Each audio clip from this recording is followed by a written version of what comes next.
Assalamualaikum warahmatullahi wabarakatuh. Mari kita simak bersama-sama kajian Islam Ustadz Mustafa, yang berjudul, Sebab-sebab ditolaknya suatu amal. Semoga kita semua dapat keberkahan dan kemanfaatan dari tayangan ini. Amin. Assalamualaikum warahmatullahi wabarakatuh. A'udzu billahi minasyaitonir rajim. Bismillahirrahmanirrahim. Alhamdulillahi wa kafa. Wassalatu wassalamu ala sayyidina wa habibina wa syafi'ina wa qurrati ayunina wa maulana Muhammadin sallallahu alaihi wasallam al-Mustafa wa ala alihi wa sahbihi wa barik wa sallim ajma'in hum min ahli sidqi wal wafa. Amma ba'du, Bapak Ibu rahimakumullah, saudara-saudaraku sekalian yang sama-sama dimuliakan oleh Allah Subhanahu wa taala. Hujatul Islam Abu Hamid Muhammad bin Muhammad Al-Ghazali menceritakan, menuliskan, menukil dari sebuah hadis yang diriwayatkan oleh Ibnu Mubarak. Ibnu Mubarak telah meriwayatkan satu hadis yang bersanadkan dari seorang laki-laki yang bernama Khalid bin Ma'dan. Satu ketika Khalid bin Ma'dan bertanya kepada sahabat Mu'ad bin Jabal, "Ya Mu'ad, hadisni hadisan sami'ta min Rasulillah sallallahu alaihi wasallam." Satu ketika sahabat Khalid bin Ma'dan bertanya kepada sahabat Mu'ad, "Wahai sahabat Mu'ad, ceritakan kepadaku satu hadis yang mana hadis ini bersumber langsung dari Rasulullah sallallahu alaihi wasallam, yang kau dengar langsung dari Rasulullah sallallahu alaihi wasallam." Bapak Ibu rahimakumullah, mendengar pertanyaan dari Khalid bin Ma'dan, sahabat Mu'ad bin Jabal menangis karena mendengar nama Rasulullah sallallahu alaihi wasallam bersebut. Memori beliau teringat akan kisah hidup bersama dengan Rasulullah sallallahu alaihi wasallam, seolah-olah beliau langsung berhadapan-hadapan dengan Nabi Muhammad sallallahu alaihi wasallam. Beliau menangis dengan menangis yang sangat lama, sehingga Khalid bin Ma'dan berprasangka bahwa Mu'ad bin Jabal tidak akan bisa diam. Setelah lama menangis, akhirnya sahabat Mu'ad bin Jabal diam, kemudian melanjutkan ucapannya, menjawab dari pertanyaan Khalid bin Ma'dan. "Wahai Khalid bin Ma'dan, inni sami'tu Rasulillah sallallahu alaihi wasallam. Sesungguhnya saya pernah mendengar dari Rasulullah sallallahu alaihi wasallam yaqulu li, ya Mu'ad, inni muhadditsuka bihadisin in anta hafidtahu nafa'aka indallah, wa in anta dhayya'tahu wa lam takhfatu in qata'a hujjatuka indallah yaumal qiyamah."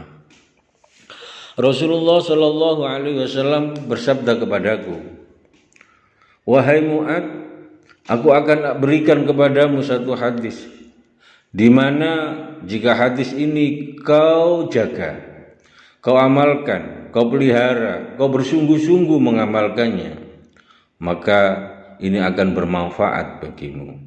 Namun wa in anta dhayya'tahu, akan tetapi jika kau menyia-nyiakan, kau tidak memperhatikan, bahkan melupakan dari hadis ini, maka ketahuilah besok di yaumil qiyamah kau tidak mendapatkan hujjah untuk menghadap kepada Allah Subhanahu wa taala." Bapak Ibu rahimakumullah, lanjutan dari hadis ini, Rasulullah sallallahu alaihi wasallam menjelaskan, "Ya Mu'ad, Innallaha tabaraka wa ta'ala khalaqa sab'a malakin qabla an yakhluqa samawati wal ard. Wahai Mu'ad bin Jabal, ketahuilah bahwa sesungguhnya Allah Subhanahu wa ta'ala menciptakan langit dan bumi dan telah menciptakan 7 malaikat. Ketahuilah wahai Mu'ad bin Jabal, sesungguhnya Allah Subhanahu wa ta'ala sebelum menciptakan langit dan bumi, Allah telah menciptakan 7 malaikat. Setelah Allah menciptakan 7 langit dan 7 bumi, para malaikat tersebut dikukuhkan. Mereka ditugaskan untuk menjaga setiap pintu dari langit yang dibuat oleh Allah Subhanahu wa ta'ala. Kemudian lanjutan dari hadis ini, para malaikat hafadzah yang bertugas mengawasi dan mengawal amal perbuatan manusia. Mereka membawa amal perbuatan manusia sejak pagi hingga sore dan hingga sore sampai pagi. Amal tersebut bersinar bagai matahari. Setelah amal tersebut dibawa naik sampai ke langit dunia atau langit yang pertama, para malaikat hafadzah pun memuji dan menyanjung amal tersebut. Mereka para malaikat hafadzah juga menghitung amal itu sebagai satu amalan yang baik. Namun ketahuilah, setelah amal tersebut dilihat oleh malaikat penjaga langit yang pertama, malaikat pertama berkata kepada malaikat hafadzah, "Wahai malaikat hafadzah, amal ini tidak perlu dilanjutkan ke Allah Subhanahu wa ta'ala. Amal ini tidak bisa kau lanjutkan ke langit berikutnya atau sampai kepada Allah Subhanahu wa ta'ala. Akulah yang mengawasi tentang ghibah. Dan ketahuilah, pemilik amal ini kebiasaannya adalah melakukan ghibah, suka mengumpat, menggunjing, membahas kejelekan orang lain. Maka tolak amal ini dan kembalikan kepada orang yang berbuat amal ini." Bapak Ibu rahimakumullah, kemudian pada saat berikutnya, malaikat hafadzah yang bertugas mengawal amal manusia datang lagi membawa amal kebajikan dan amal soleh seorang manusia. Para malaikat hafadzah ini memuja dan memuji amal tersebut. Mereka juga menghitung-hitung bahwa amal ini sebagai amal yang mendapatkan kebajikan yang dapat dihaturkan kepada Allah Subhanahu wa ta'ala. Dapat sukses melewati langit dunia atau langit yang pertama. Akan tetapi sesampai di langit yang kedua, maka malaikat yang bertugas di langit yang kedua berkata kepada malaikat hafadzah, "Wahai malaikat hafadzah, amal ini sampai di sini saja. Jangan kau teruskan ke atas. Pukullah amal ini pada pemiliknya. Dia beramal dengan tidak ikhlas, memamerkan diri, pembohong, dan menginginkan kenikmatan duniawi saja. Akulah malaikat yang diberikan tugas oleh Allah Subhanahu wa ta'ala untuk mengawasi kebohongan. Allah memerintahkan agar melarang amal seperti ini tidak dibawa naik ke atas. Seperti ini tidak diperkenankan melewati tempat ini. Sebab si pemilik amal ini dikala berkumpul dengan sesama manusia, ia merasa tinggi hatinya. Maka kembalikanlah amal ini kepada pemiliknya." Ibu bapak rahimakumullah, malaikat hafadzah kemudian datang lagi dengan membawa amal seseorang dengan sinar yang berkilau. Ia berasal dari amal sedekah, sholat, dan puasa. Para malaikat hafadzah merasa kagum dan heran dan takjub. Di langit yang pertama, langit dunia ini lolos. Dan di langit yang kedua, ia lolos juga dalam pengamatan malaikat yang kedua. Namun setelah sampai di langit yang ketiga, ia dihentikan oleh malaikat penjaga langit yang ketiga sambil berkata, pukulkanlah amal ini kepada pemiliknya. Ia takabur. Sewaktu berkumpul dengan sesama manusia, aku tugaskan untuk mengontrol masalah takabur. Allah memerintahkan kepadaku kalau amal orang yang takabur tidak boleh dinaikkan ke atas.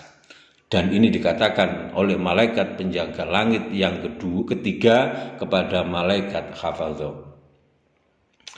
Kemudian Bapak Ibu rahimakumullah, kepada malaikat hafadzah amalan pembaca tasbih, sholat, puasa, haji, dan umroh dibawa oleh malaikat hafadzah dengan cahaya yang terang dan suara yang gemuruh. Langit yang ke-1, kedua, dan yang ketiga bisa dilewatinya dengan sukses. Tapi begitu memasuki langit yang keempat, ia dihentikan oleh malaikat penjaga langit yang keempat. Ia dihentikan oleh malaikat penjaga. Amal ini tidak bisa dilanjut ke atas. Kembalikanlah dan pukulkanlah kepada pemiliknya. Ia beramal karena ujub. Dia mempunyai sifat ujub. Dia sering membanggakan amalnya di hadapan manusia. Dan aku ditugaskan untuk mensensor amal yang dilakukan dengan cara ujub. Allah melarang meluruskan amal seorang yang mempunyai sifat ujub juga untuk sampai ke atas. Bapak Ibu rahimakumullah, pada hari berikutnya malaikat hafadzah pun membawa amal kebajikan manusia yang sangat baik. Ibaratnya pengantin baru yang sedang dikirap. Amal ini dapat dibawa ke atas sampai ke langit yang keempat dengan sukses. Melewati langit yang pertama, yang kedua, yang ketiga, bahkan yang keempat, sampai ke langit yang kelima. Ia dihentikan oleh malaikat penjaganya. Bahkan malaikat hafadzah disuruh memukulkan idribu amal. Pukulkan amal itu kepada pemiliknya, juga pikulkan ke bebannya. Ternyata pemilik amal tersebut suka berbuat hasud terhadap orang yang menindingi amalnya. Yang dia tidak suka dengan orang yang mempunyai kenikmatan. Ia ingin orang yang mempunyai kenikmatan itu hilang. Ini adalah sifat daripada orang hasud. Suka zawalun nikmah an ghairi. Ketika orang itu mempunyai kenikmatan, ia ingin kenikmatan itu hilang dari orang tersebut. Orang tersebut, ketahuilah, besok ketika amal dibawa oleh Allah Subhanahu, dibawa oleh para malaikat Allah, para malaikat hafadzah, ini terhenti di langit yang kelima. Bapak Ibu rahimakumullah.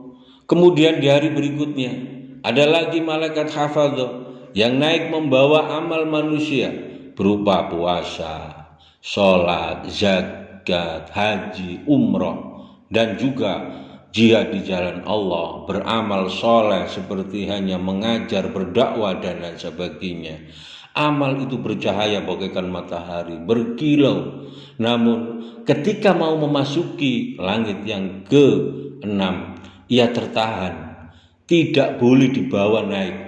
Bahkan oleh malaikat penjaganya disuruh memukulkan kepada pemiliknya, pemilik amal tersebut. Ternyata ketika dijawab oleh malaikat, orang yang mempunyai amal ini tidak punya rasa belas kasihan terhadap sesamanya. Kenapa amal ini harus tertolak dan berhenti di langit yang ke-6? Ketahuilah wahai malaikat hafadzah bahwa orang yang mempunyai amal ini dirinya tidak mempunyai belas kasihan terhadap sesama. Bahkan ketika ada orang yang terkena musibah sakit, musibah bahaya yang lain, kehilangan atau yang lainnya, maka dia malah bergembira, malah suka, malah senang menari-nari di hadapan kesusahan orang lain. Aku yang mengawasi tentang kasih sayang. Oleh Allah aku diperintahkan mengawasi amal orang yang tidak memiliki rasa kasih sayang terhadap sesamanya. Ia tidak boleh melewati tempat ini, kata malaikat penjaga langit yang keenam. Bapak Ibu rahimakumullah, kemudian malaikat hafadzah pada hari berikutnya naik lagi, kali ini membawa amal seorang yang berupa puasa, zakat, nafkah jihad, wara. Suara gemuruh mengiringi berangkatnya amal ini. Sinar terang benderang oleh karena kebaikan dari amal tersebut. 3.000 malaikat pun mengawalnya. Dengan rasa optimis malaikat hafadzah naik ke langit 7. Dari mulai langit 1 sampai langit yang ke-6 dilewatinya dengan tanpa rintangan. Ternyata sesampainya di langit yang ke-7, amal ini dihentikan oleh para malaikat penjaganya. Bahkan malaikat hafadzah disuruh memukulkan amal itu kepada pemiliknya dan dikupas hatinya. Sambari malaikat yang penjaga langit yang ke-7 berkata, akulah yang diberikan tugas oleh Allah agar menahan, melarang amal perbuatan seseorang ini dibawa ke langit yang lebih tinggi. Sebab yang dilakukannya bukan semata-mata karena Allah. Orang yang beramal ini bukan karena ingin mendapatkan ridhonya Allah Subhanahu wa ta'ala. Amalnya bukan karena lillah. Dia ingin mendapatkan pangkat, mendapatkan sanjungan dari orang lain, bahkan dia ingin mendapatkan derajat yang tinggi di hadapan para manusia. Sekali lagi, wahai malaikat hafadzah yang membawa amal ini, pukulkan, kembalikan kepada pemiliknya. Bapak Ibu rahimakumullah, kemudian malaikat hafadzah membawa amal kebaikan seorang yang berasal dari salat, zakat, puasa, haji, umroh, bermoral pendiam, zikir dan sebagainya. Oleh karena lengkap baiknya amal tersebut, maka malaikat yang berada di langit yang ke-7 dan dari malaikat yang ada di bawahnya mengiringi malaikat hafadzah untuk membawa amal ini di hadapan Allah Subhanahu wa ta'ala. Kemudian amal kebajikan itu diserahkan kepada Allah Subhanahu wa ta'ala. Amal seorang hamba yang penuh ikhlas, tapi setelah Allah memeriksanya, Allah pun berfirman, wahai para malaikat, malaikat hafadzah, malaikat yang penjaga langit dari mulai langit 1 sampai langit 7, kamu melihat dan mengetahui amal hambaku, sedangkan aku senantiasa mengetahui apa yang terjadi hatinya. Dan ketahuilah bahwa hambaku melakukan amal kebajikan ini bukan karena mencari keridhoanku, tapi karena ingin yang lain. Oleh karenanya hambaku yang beramal ini tetap aku laknati, tetap aku tidak ridhoi. Oleh sebab itu para malaikat pun berikrar, ya Allah, semoga laknatmu tetap kepada si pemilik amal ini. Kami juga akan melaknatinya, juga malaikat penghuni 7 langit dan 7 bumi. Bapak Ibu rahimakumullah, dari kisah ini, dari hadis ini bisa kita ambil pelajaran bahwa amal bisa diterima oleh Allah syaratnya 1, benar, 2, ikhlas lillah. Yang kedua, hilangkan sifat-sifat jelek, hilangkan sifat-sifat yang tidak benar, hilangkan sifat-sifat yang menjadi penyakit-penyakit di dalam hati setiap manusia, karena itu akan menghalang amal kita diterima oleh Allah Subhanahu wa ta'ala. Sekian, semoga kajian ini bermanfaat. Sekali lagi, mari kita senantiasa berlindung kepada Allah. Semoga Allah Subhanahu wa ta'ala senantiasa melindungi kita, menjadikan diri kita menjadi hamba-hamba Allah yang terbaik. Wallahul muwaffiq ila aqwamit thoriq. Wassalamualaikum warahmatullahi wabarakatuh.